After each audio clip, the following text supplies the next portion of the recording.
Well, good evening, everyone. Thank you so much for joining the webinar today titled Crafting Skylines, the Art of Building Project Profiles.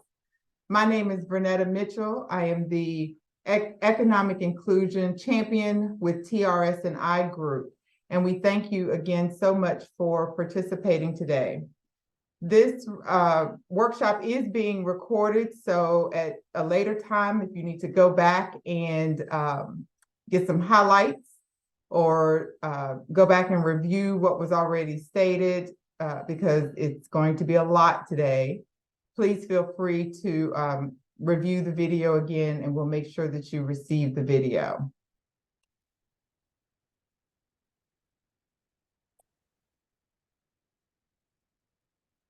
Okay, before we get started, this is an interactive conversation, so we'd like for you to engage with us.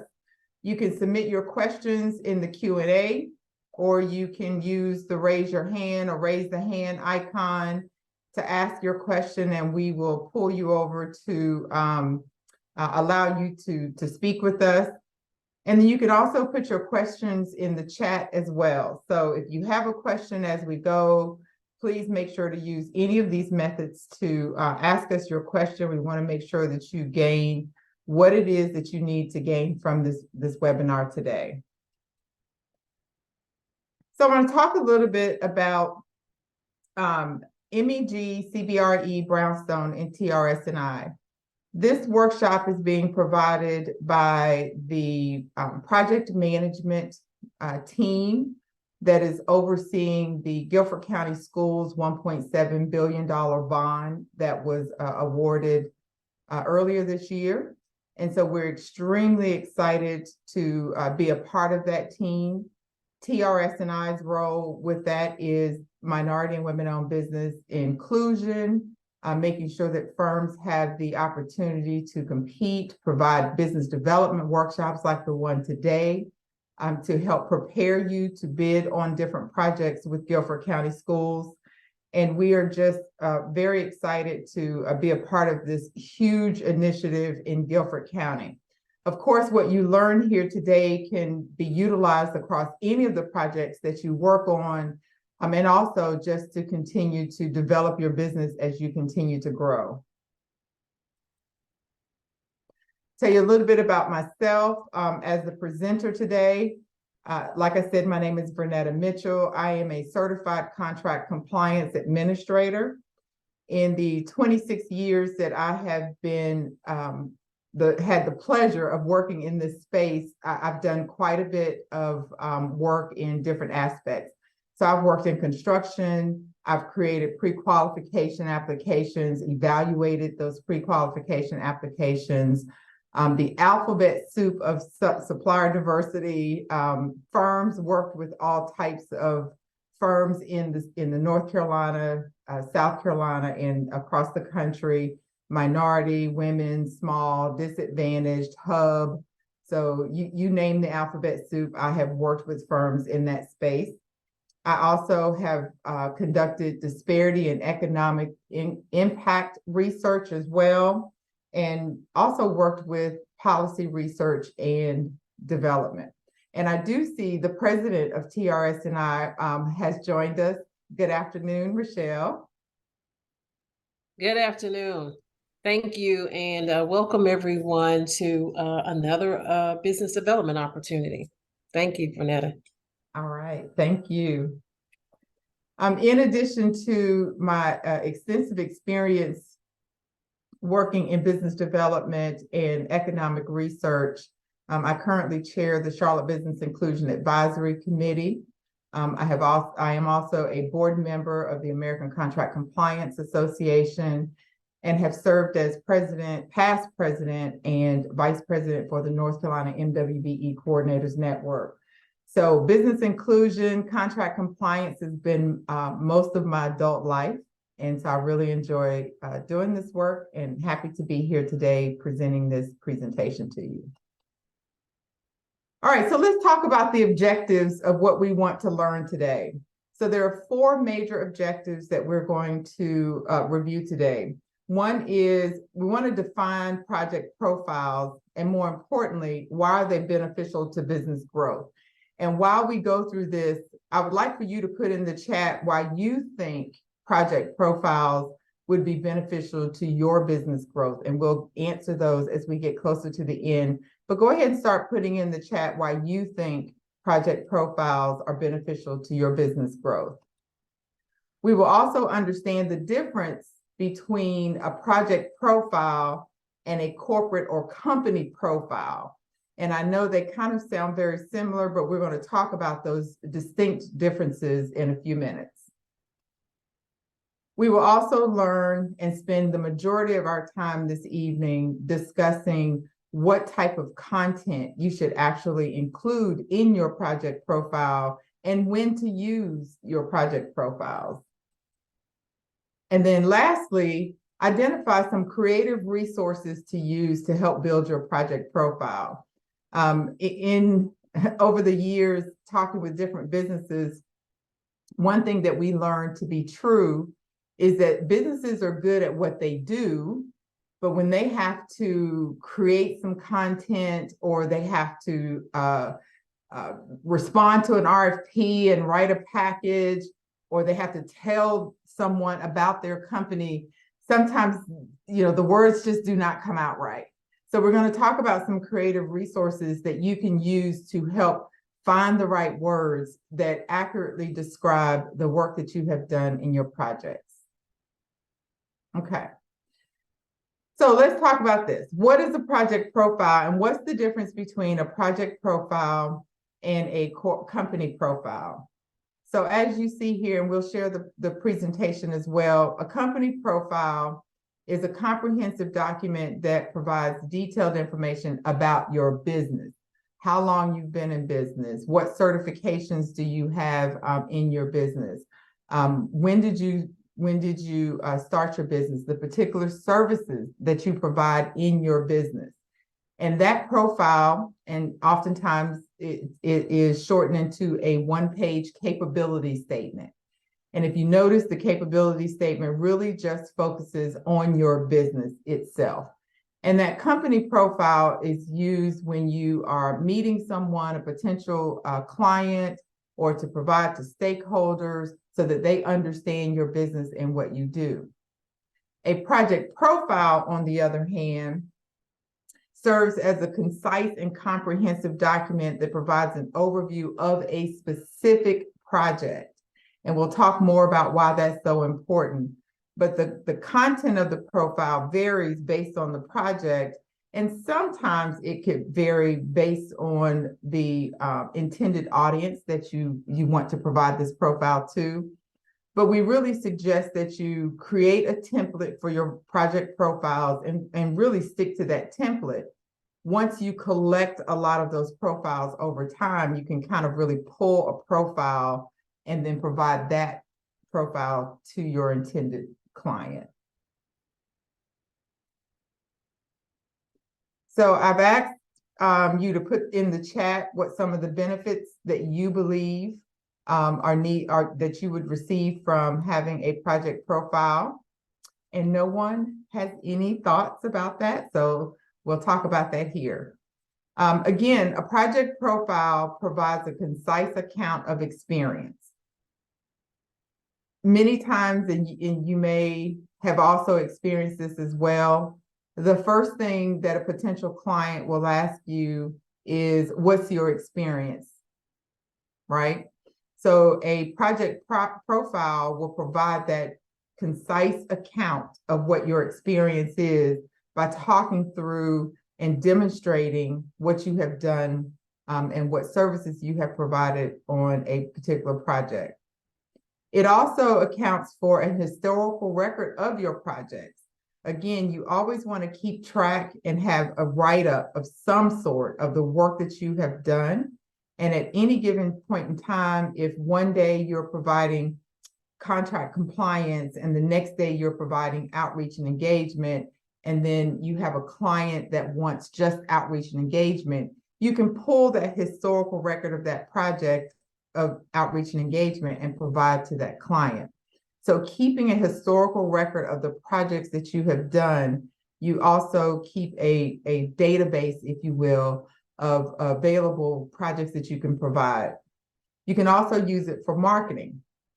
I have seen many people who, once they create their project profiles, they actually just rotate their project profiles on their company's website, or they may use that project profile to market to a potential client that they're not looking to do business with immediately, but sometime in the near future they want to do business with.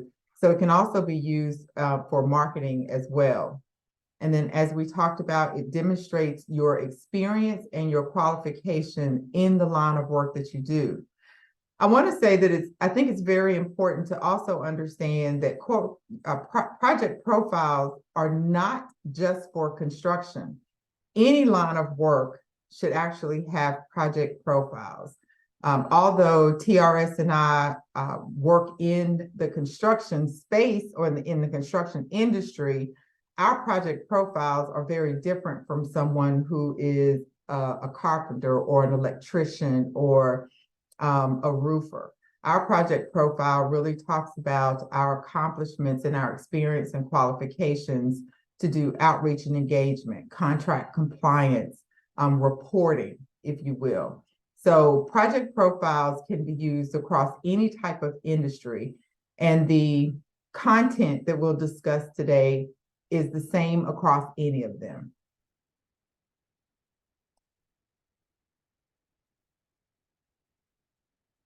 Okay. So remember, if you have any questions as we go, please put them in the chat or put them in the Q&A or raise your hand and we will unmute you so that we can hear your question. So let's dive right into the content. What should be included? And this is not an extensive list of what should be included. I think once you hear about the minimum content that should be in your project profile based on your specific industry, you may think of other things that your potential clients would want to also know about your company that you can include in your project profile, or about your experience, I should say. Of course, the project title and an introduction of the project. Make the introduction of the project as shortened as you can, but ensuring that your recipient or the reader knows, fully what the project was about. Sometimes project profiles will just be this long drawn out. It was, let's say, for example, it was 50 classrooms and 2 gymnasiums and, this laundry list of things about the project itself. While those things are very important, what you are trying to demonstrate is your experience working on that project. So you want the reader to understand the scale and the scope of the project itself that you worked on, but keep it at a minimum, because you really do want your project profiles to be minimum of 1 page, of just 1 page. So talk about the project, a brief description or introduction that explains the purpose of the project, et cetera. And we'll have some examples of some project profiles coming up here shortly. You also want to provide an overview, like if the project was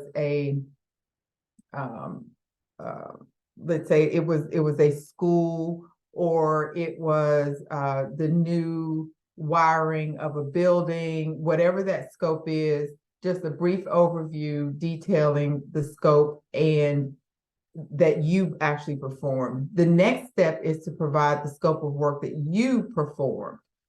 So for example, with TRS&I, again, we could talk about the project title is Guilford County Schools 2022 bond. It is a $1.7 million bond to build X number of new schools, renovate, and technology.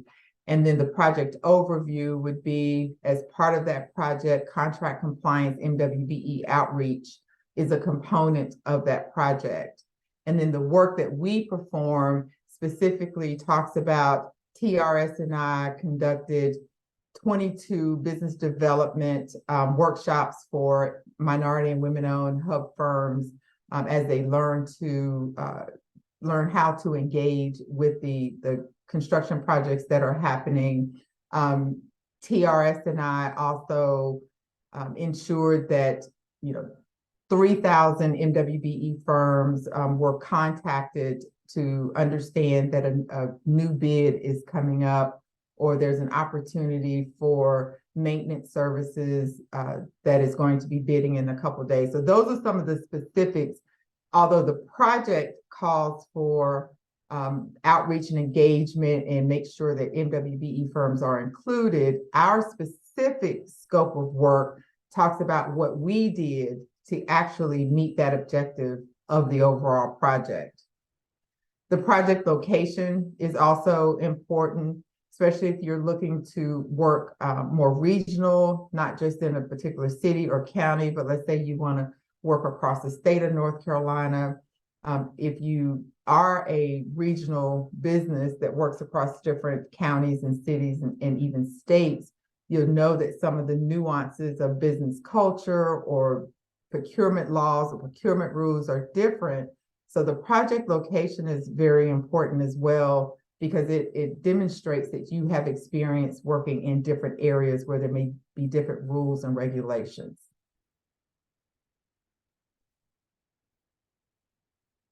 Project schedule also is really important. When did you actually perform the work? When did the project start?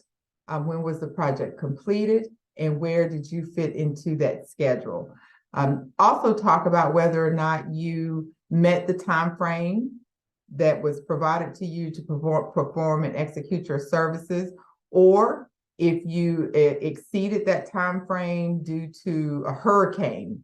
And let's hope that doesn't happen anymore, but let's say a hurricane, and then there were some complications or some uniqueness about that project that you actually performed to demonstrate your experience of dealing with natural disasters, for example.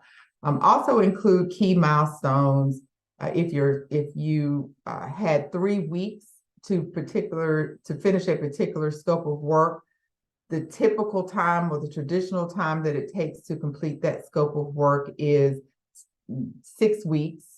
Highlight that as an accomplishment that you were able to crunch the schedule and complete your task in 3 weeks versus the 6 weeks that it normally takes to conduct your scope of work.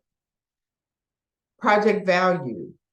It's important to note what the overall project value is, and also what your particular value of your scope of work was as well.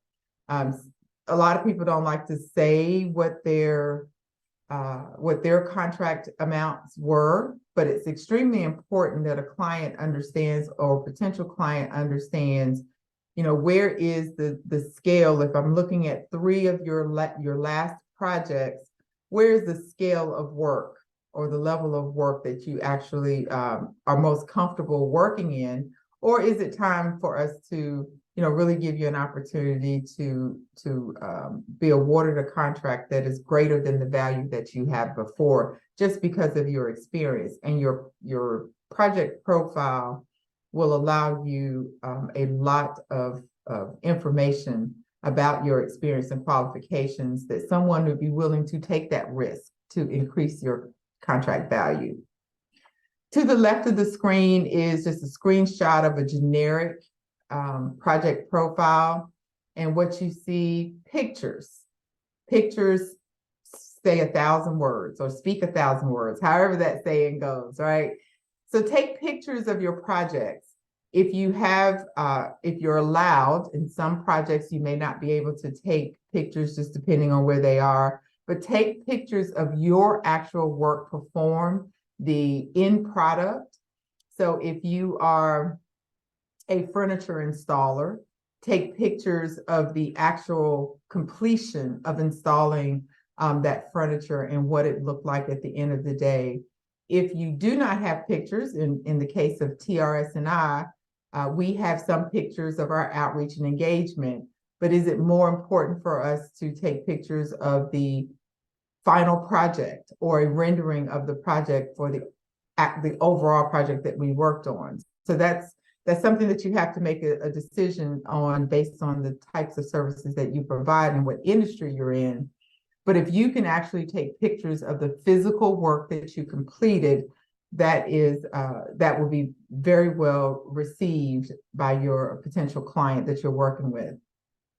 As you see on this profile that we have here, there is a one-page introduction. It just says building construction, budget allocation, the information about the project, and then an introduction of the project and who worked on the project is also a component of your project profiles that you can include as well. So the project manager, or if you have a particular project engineer, or you have a specialist who does something very well, who is an SME or a subject matter expert for particular content, include their picture, include their name, make sure that you highlight the fact that you have that expertise on your team. The project overview, this one shows a schedule. July 2020, the project started, and what they did all throughout the life of that project and how many weeks it took for them to complete it. In some cases, that's going to be very important. Can you start on time? Can you finish on time?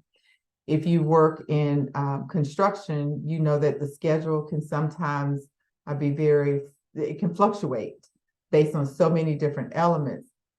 But if you're working on a project where it is critical, like schools, for example, school districts establish schedules to make sure that projects are built in time for children to go back to school when it's planned for those children to go to that school.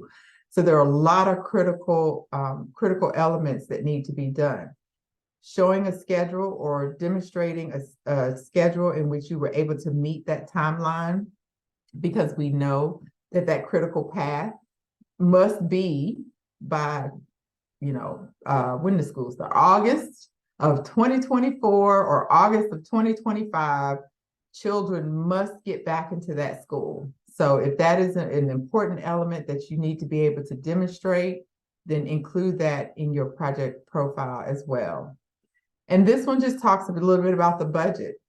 If you are if you do cost analysis, or if you work in an industry where there's fluctuations in cost, and you can illustrate and demonstrate that you've been able to maintain that budget, and that is an important experience that your potential client needs to understand, then include something in there about the costs, include something about the budget.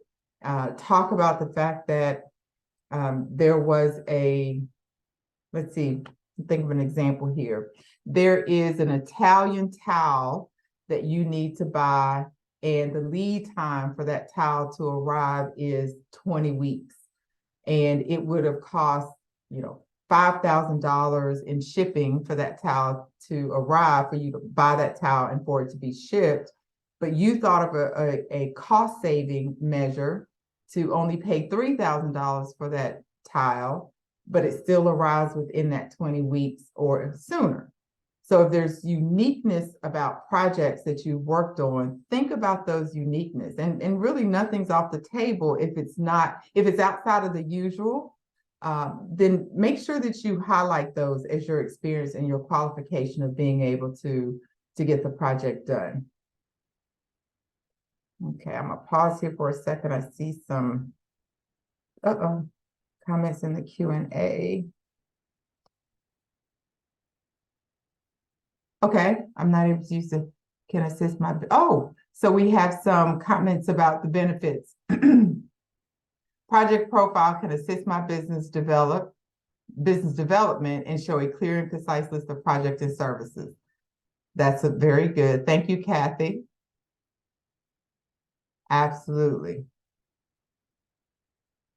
Thank you. Okay. All right, here's some examples of project profiles that I pulled. I have removed the names to protect the innocent. But on the left-hand side of your screen, you will see the example that I discussed about showing pictures of the completed work. For the one on the left, for this Forest View Elementary, it looks like it's a small space, tight arrangements to get in and install piping, but it looks good, right? So anyone who's looking at that would see that you can work in confined spaces and that you can do quality work in confined spaces. So that's a good example of taking pictures of your finished product so that the client will know that you have that experience to do that. The next one to the right, experience of similar projects, lists different schools. You have the date of the construction duration, you have the completion date, you have the example of what was actually performed as part of the scope of work for the overall client, the size of the project, the construction costs of the project. All of those are there for this company, demonstrating the size of projects that they have worked on between 2016 and 2018, 2021. And so they don't have as much to the right. There's not as much information about specifically what they did, but it does provide the basic information of the name of the school, where the school is located, the time period of the project, the cost of the project, and some pictures of the project. So you can be a little bit more creative in adding more content and context around the work that you have completed for a project. Okay. All right. So technology is absolutely necessary. All of us have cell phones, computers, etc. And as I mentioned earlier, some of us do not know how to, do graphic designs. I'm definitely not one of them. So resources that you can use, and I encourage you to use to create your project profiles. One is AI.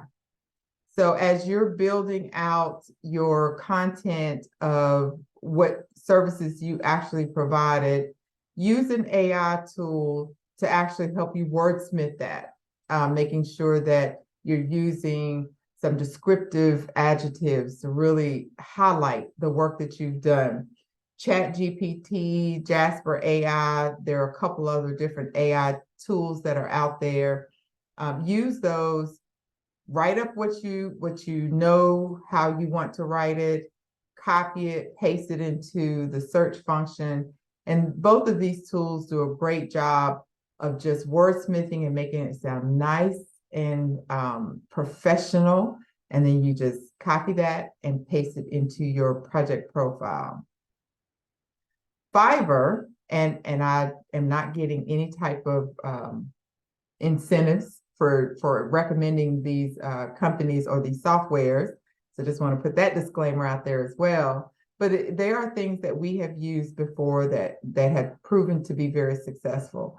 Fiverr has an assortment of different types of experts in graphic design, in business card development, brochures, capability statements either. And you can find someone within your budget, how much ever you're willing to spend, you can find someone within your budget to create a project profile template for you. And once that template is created, then you can go in and update the information and have a consistent company look with all of your project profiles as you move through. And research competitors. I love the saying, don't reinvent the wheel. If your competitors have particular keywords or key phrases that they utilize, and they're the ones always like winning that project, and you just cannot seem to figure out what it is about why they're winning those projects, see what types of information they have in their project descriptions or their description of services, accomplishments, and maybe you just need some assistance thinking through what have I actually accomplished and completed. And it's really important to just kind of do some research and get ideas about those keywords. And once you pull those keywords into a paragraph or two, like I said, drop it into a Chat GPT or Jasper AI or any other type of AI platform and have them create your paragraph of what it is that you want to add to your project profile. Are there any questions? I'm gonna pause here for a second and see if there are any questions.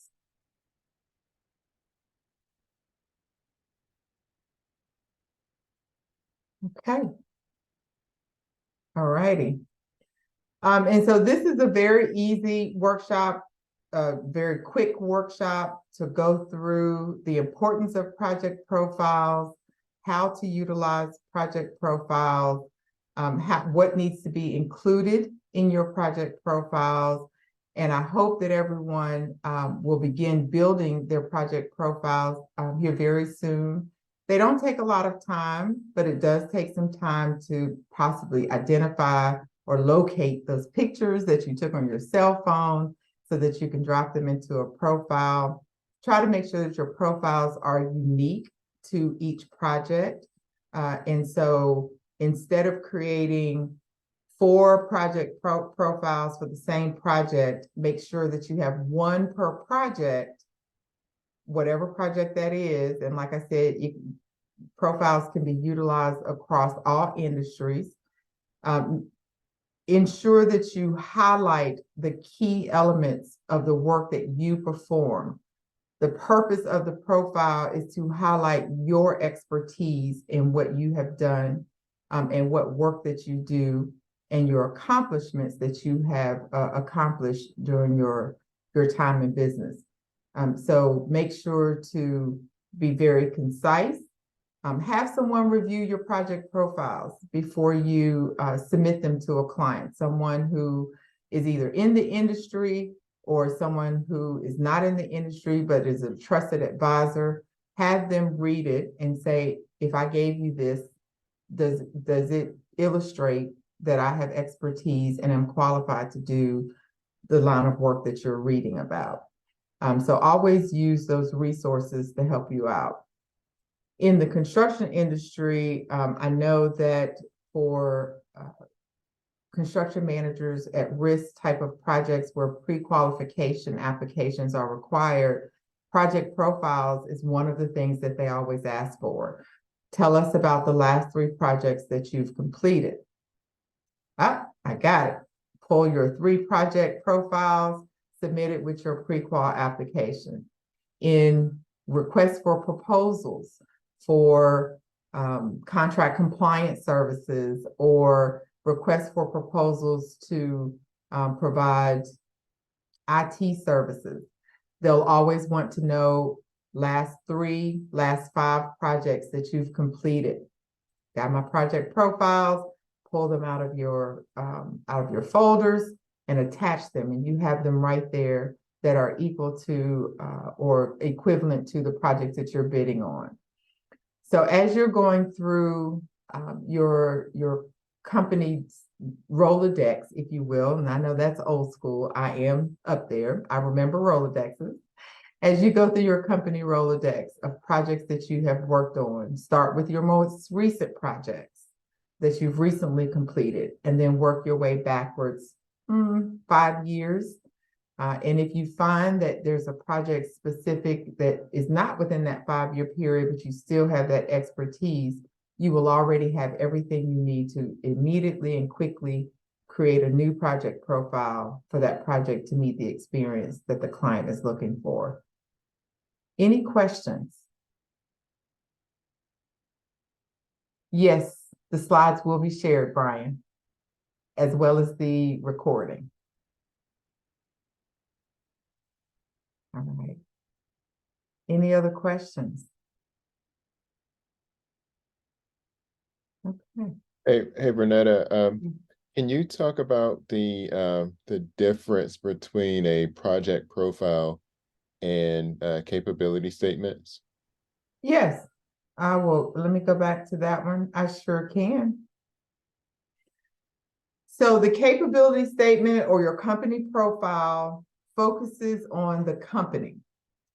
TRS&I started in 2010. Our NAICS codes are 1, 2, 3, 4, 5. 6789, how many of our codes and the services that we provide, what our overall objectives and services that we provide, supplier diversity development, training and outreach, communication. That is what TRS&I as a company does, and that's what we have included on our capability statement or our company profile. Our certifications, our MWBE certifications, the certifications with the American Contract Compliance Association in our industry, in our field, and any other uniqueness about the company. That is what is in your company profile. Now, a project profile, and I use Guilford County Schools as an example. Guilford County Schools would be the project title to manage the $1.7 billion school bonds, to build 9 brand new schools, renovate 20 new schools, and provide maintenance and technology services to 20 schools. And I'm making up numbers, so don't hold me to those. And in that, part of that project and part of that bond management program is to ensure that minority and women-owned businesses have the opportunity to maximize the utilization of minority and women-owned businesses. And so TRS&I scope of work is going to be, you will have TRS&I for Guilford County Schools conducted outreach sessions. We had TRS&I were successful in awarding or contributing to the award of 500 MWBE firms across all 9 schools for the length of the bond program. The firms were paid $1 billion, or the bond is 1.7. So let's say $500 million in awarded contracts to MWBE. So those are specific accomplishments to that specific project. Then we have another project profile for the Charlotte Airport Terminal Lobby expansion.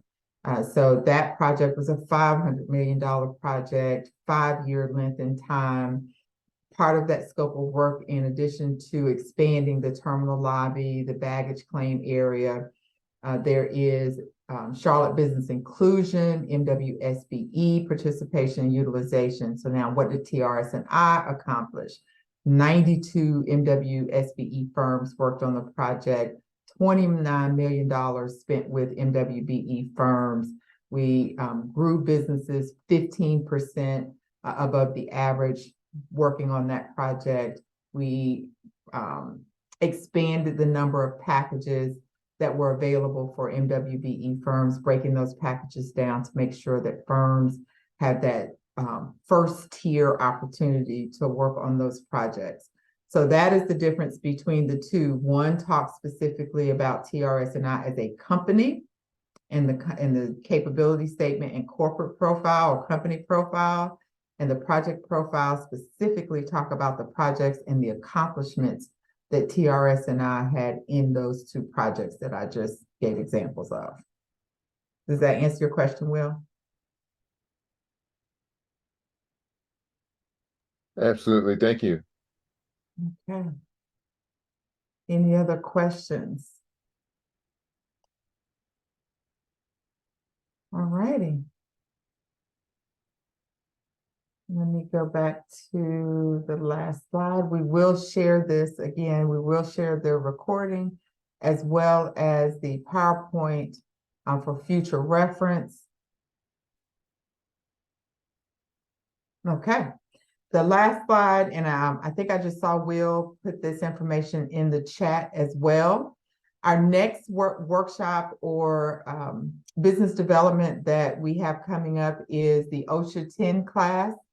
It is November 7th and 8th, 10 hours. Must be in the class for 10 hours. There is an $85 course fee required that pays for your OSHA books and your OSHA certification card, as well as lunch, because you will be in class all day on the 7th. and breakfast on the 8th, since that is a half day. And so this details what the 2 days will cover, and anyone, not just the owners of the company, but anyone working for you, with you, is invited to attend the OSHA. It is important for all of our staff to be OSHA ready and OSHA certified. Safety first. Safety, safety, safety first. Can't talk about that enough. So if you have employees that have not taken any OSHA training, particularly if you've hired someone new recently, this is a great opportunity for you to get them in this OSHA 10 class. We are limited to 40 people in the class because of just the instructor and the size. Make sure everyone has an opportunity to engage in that. So I think in the chat, the link to register is there. So we hope to see many of you there at the OSHA 10 class on November 7th and 8th, and it will be in person in Greensboro. Okay.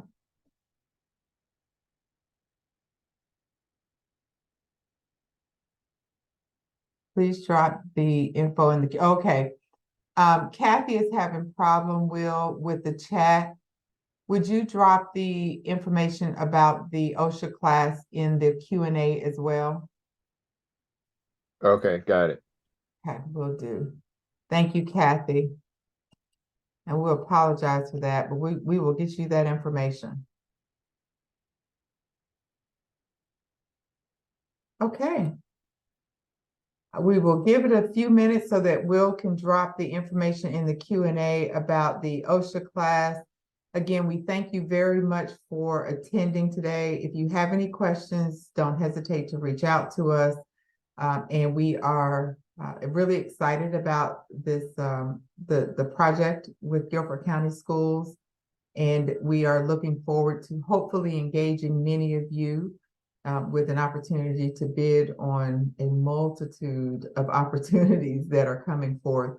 And we are just getting started, but we have a long way to go. This is a 10-year bond program, so we'll be here for a long time, and we're here to help. Rochelle, any closing comments? Excellent job, Vernetta, as always. I would just say, please get in a habit of taking these photos of your projects before and after. Your phones are really smart now, hence the smartphone. So get in the habit of creating folders for your various projects so that you can keep track of that information, especially when it comes to a new client that you're working with, a new owner that you're working with. They're going to request this information to see your quality of work and your timeliness as well. So please get in a habit of doing that. If you don't know how to use that option on your phone, go to your respective phone carriers, and they will certainly take time to show you how to operate your phone. So again, thank you so much. And also feel free to drop your comments in the chat of other business development workshops that you would like to see from our team. That will help us a great deal in making sure that we're able to provide the services that you need to try and help you increase your capacity. So thank you again. And then I do want to acknowledge Mr. Will Gaddy, who was running everything behind the scenes. So thank you, Will, so much.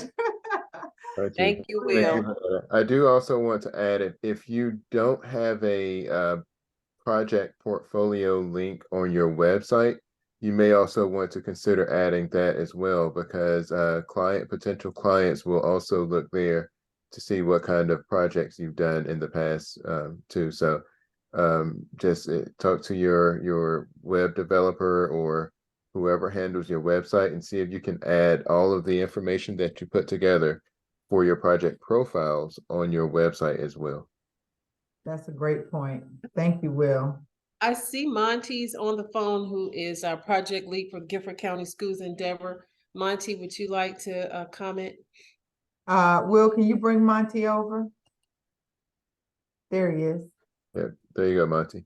Okay, hey, thank you. Thank you, TRS&I, as usual. Great job on these workshops. I think they're very important for current and potential subcontractors, and even our construction managers that we're looking at bringing on soon, our architects, engineers, everyone can use this invaluable information. So a great job as always. And let's, like Rachel alluded to, this, there's a good amount of time left on this program. And so, we want to not only do great work for Guilford County Schools, but bring along some amazing companies to be a part of our team. So we look forward to working with each and every one of you. Thank you. Yes, thank you, Monty.